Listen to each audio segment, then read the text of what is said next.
மணி tax நேயர்களுக்கு வணக்கம். இன்னைக்கு திரை விமர்சனத்தில் நம்ம பார்க்க போகிற படம் பைரி பார்ட் 1.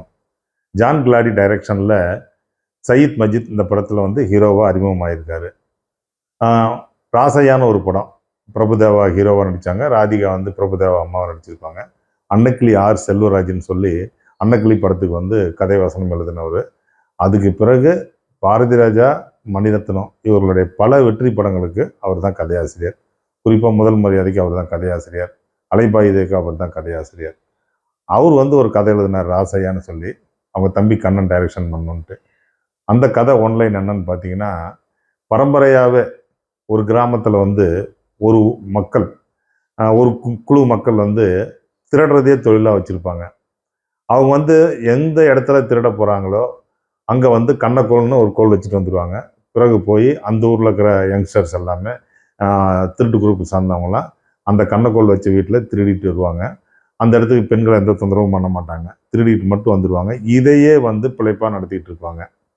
இதை பார்த்துட்டு ராதிகா என்ன சொல்லுவாங்க அப்படின்னா, நம்ம மகனும் பிரபுதேவாவும் இந்த மாதிரி திருட்டு தொழிலுக்கு போயிடக்கூடாது, அவனை வந்து வேற ஒரு வழியில் வந்து படிக்க வச்சு அவனை வந்து பெரிய ஆளாக்குன்னு ஆசைப்படுவாங்க. அந்த ஆசை நிறைவேறிச்சா இல்லையாங்கிறது தான் ராசையா. எதுக்கு அதை சொல்ல வரேன் அப்படின்னு பார்த்தீங்கன்னா, இப்போ பைரி பார்ட் 1 இந்த படத்தினுடைய கதை என்னன்னு பார்த்தீங்கன்னா, கன்னியாகுமரி மாவட்டத்தில் பிரிட்டிஷ்காரன் காலத்திலேருந்தே ஒரு பகுதியில் பார்த்தீங்கன்னா புறா வளர்த்திட்டு இருப்பாங்க. அந்த புறாவை வந்து பந்தயத்துக்கு அனுப்புவாங்க. இதனால் வந்து பல குடும்பங்களில் வந்து சண்டை சச்சரவு, அதே மாதிரி நிறைய வெட்டு குத்து இருந்திருக்கு.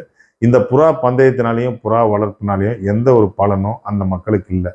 இருந்தாலும் அதை வந்து வழக்கமாக அவங்க பண்ணிக்கிட்டே வர்றதுனால அந்த ஊர் மக்கள் அதை வந்து ஒரு தொழிலாக பண்ணுறவங்களோ அல்லது வந்து ஒரு பொழுதுபோக்காக பண்ணுறாங்களோ அதெல்லாம் ஒரு குறிக்கோளே இருக்காது. ஆனால் புறா வளர்த்துவாங்க, பந்தயத்துக்கு அனுப்புவாங்க. இதனால் ஏகப்பட்ட கலவரம் நடக்கும். இங்கே தான் ஹீரோ வந்து சயீத் மஜித்தினுடைய அம்மா என்ன பண்ணுவாங்கன்னா, தன்னுடைய மகன் வந்து புறா வளர்த்தக்கூடாது, புறாவை பந்தயத்துக்கு அனுப்பக்கூடாது அப்படின்னு சொல்லிட்டு அவங்க தன்னுடைய மகனை வந்து இன்ஜினியரிங் காலேஜுக்கு படிக்க வைப்பாங்க. பட் இருந்தாலும் ஊரே வந்து புறா பந்தயத்தில் கலந்துக்கும் போது இவர் ஹீரோனால தனியாக இருக்க முடியாது. அவர் என்ன பண்ணுவார்னா, அவங்க அம்மாவை வந்து மிரட்டிட்டு அவர் வந்து புறா பந்தயத்தை கலந்துக்குவார். அவர் வந்து வீட்டில் கூண்டு வச்சு புறாவை வந்து வளர்த்துவார், நிறைய புறாக்கள் வளர்த்துவார். அவருடைய புறாவில் வந்து ஒரு 10 புறாவை செலக்ட் பண்ணி அது வந்து பெரிய லெவலில் அச்சீவ் பண்ணணும், நிறைய நேரங்கள் பறக்கும் அப்படிங்கிற மாதிரி பிளான் பண்ணி வளர்த்திட்டு இருப்பார்.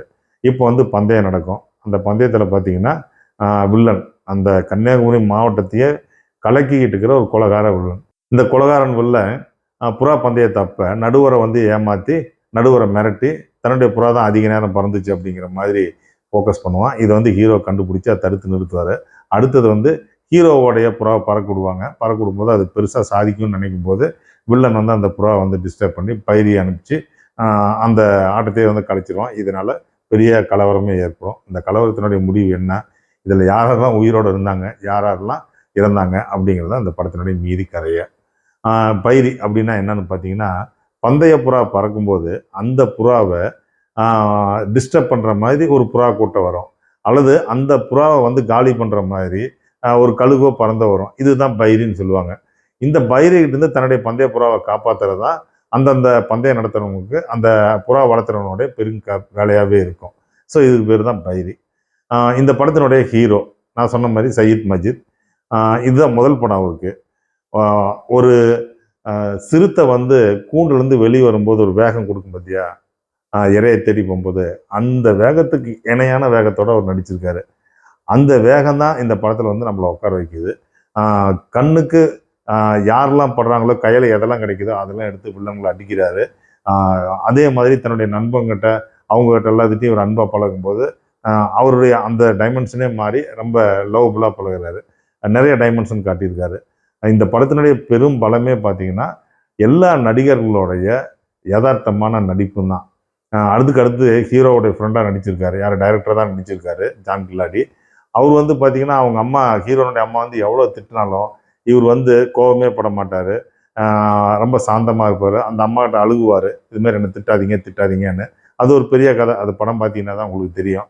இந்த மாதிரியான நபர் வந்து தன்னுடைய நண்பனை வில்லன் குத்திட்டான்னு கேள்விப்பட்ட உடனே இவர் போய் அந்த வில்லனை குத்திட்டு அதுக்கடுத்து மரண பயத்தில் இவர் ஓடி ஒளியிற இடம் எல்லாமே ரொம்ப நல்லா பண்ணியிருப்பாங்க. அதே மாதிரி அந்த படத்தில் வில்லன் கேரக்டர் பண்ணவங்க, அதுக்கடுத்து வந்து பண்ணையராக நடிச்சிருக்கிறது, இவங்க யாருமே நம்ம இது வரைக்கும் தமிழ் சினிமாவில் பார்க்காத முகங்கள்.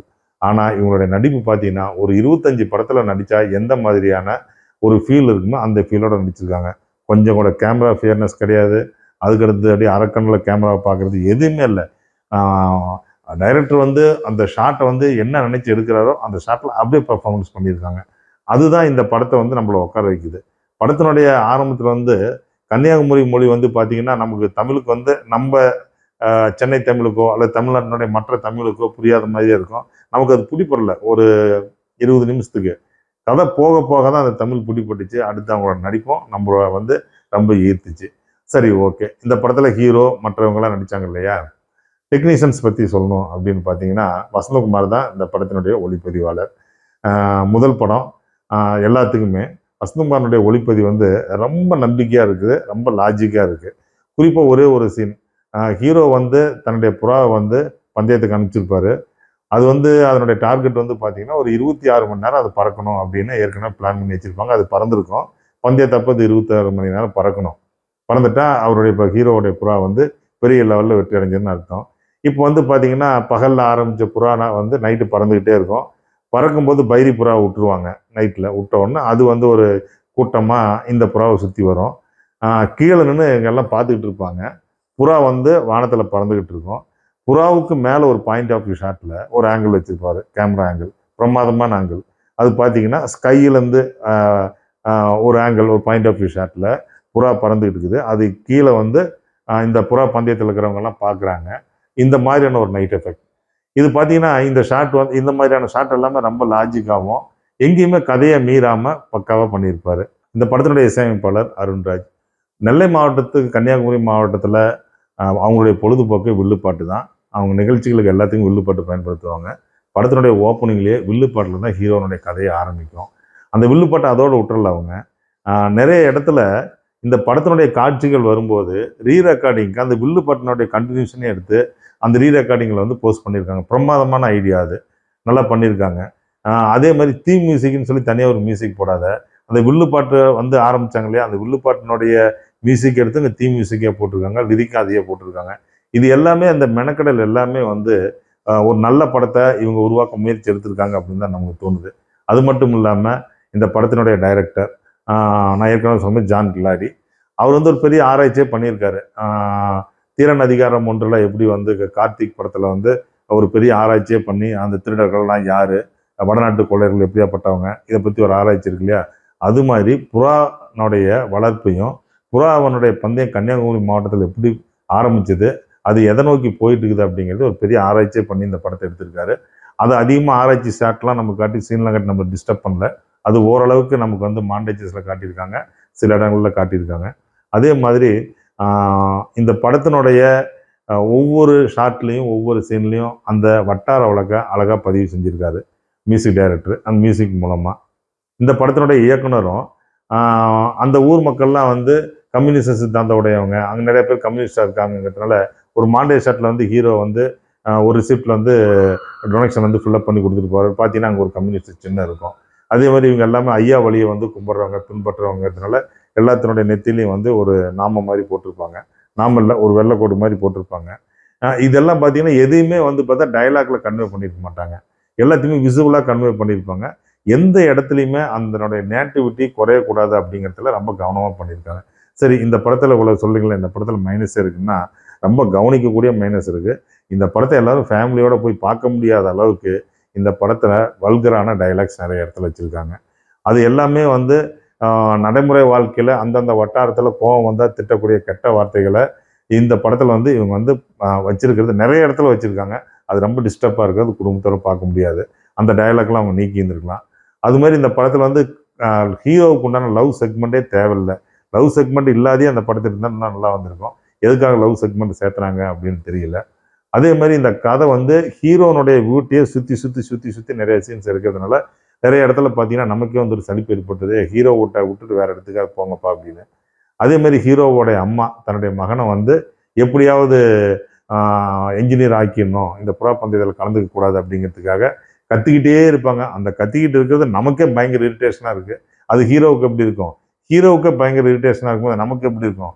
அந்த அம்மானுடைய கத்தல், அந்த அம்மானுடைய சத்தம் வந்து தேட்டரில் நம்மள நிறைய இடத்துல டிஸ்டர்ப் பண்ணிடுது. அது மட்டும் இல்லாமல் இந்த படத்தில் எல்லாமே மிகைப்படுத்தி காட்டியிருக்கார் டைரக்டர். தேவையானவற்றை மட்டும் மிகைப்படுத்தாமல் எல்லா ஷாட்டையுமே கொஞ்சம் எக்ஸ்டெண்ட் பண்ணி எல்லாத்தையும் கொஞ்சம் மிகைப்படுத்தி காட்டினது வந்து அதுவும் கொஞ்சம் நமக்கு வந்து கதையோட ஒட்டி போக முடியாது இருக்குது. மணி டாக்ஸ் நேயர்களே, ஒரு நல்ல படம், ரசிகனை சிந்திக்க வைக்கக்கூடிய படம் என்ன அப்படின்னு பார்த்தீங்கன்னா, அவன் வந்து சந்தித்த சந்தர்ப்பங்கள் அல்லது நிகழ்வுகள் அந்த படத்தில் இருக்கணும். அதுவும் புதுசாக இருக்கணும். இல்லை அவன் சந்திக்காத நிகழ்வுகள் அந்த படத்தில் இருந்தால் அது புதுசாக இருக்கணும். ஏதோ ஒன்று புதுசாக இருந்து அவனை வந்து அவன் மனசை வந்து தூண்டினாதான் அந்த படத்தை பார்க்கணுங்கிற எண்ணம் ஏற்படும். அந்த மாதிரியான ஒரு சந்தர்ப்பம் இந்த பைரி படம் பார்க்குறவங்களுக்கு கொடுக்கும். இந்த குறையெல்லாம் பெருசாக எடுத்துக்காமல் நீங்கள் பார்த்தீங்கன்னா உங்களுக்கு அந்த மாதிரியான ஒரு நிறைவே தரும். மணி டாக்ஸ் நேயர்களே, பைரி பார்ட் 1 இந்த படத்தை பாருங்கள். இந்த ரிவ்யூ வந்து நிறைய விஷயங்கள் வந்து உங்களுக்கு எக்ஸ்டெண்ட் பண்ணுறேங்க. இந்த படத்தை பற்றி இன்னும் 10 நிமிஷம் கூட பேசலாம். பட் ஆனால் இது வந்து திரை விமர்சனங்கிறதுனால அந்த அளவுக்கு உங்களுக்கு டீட்டெயிலாக சொல்ல முடியாது. நீங்கள் படத்தை பார்த்து தெரிஞ்சுங்க.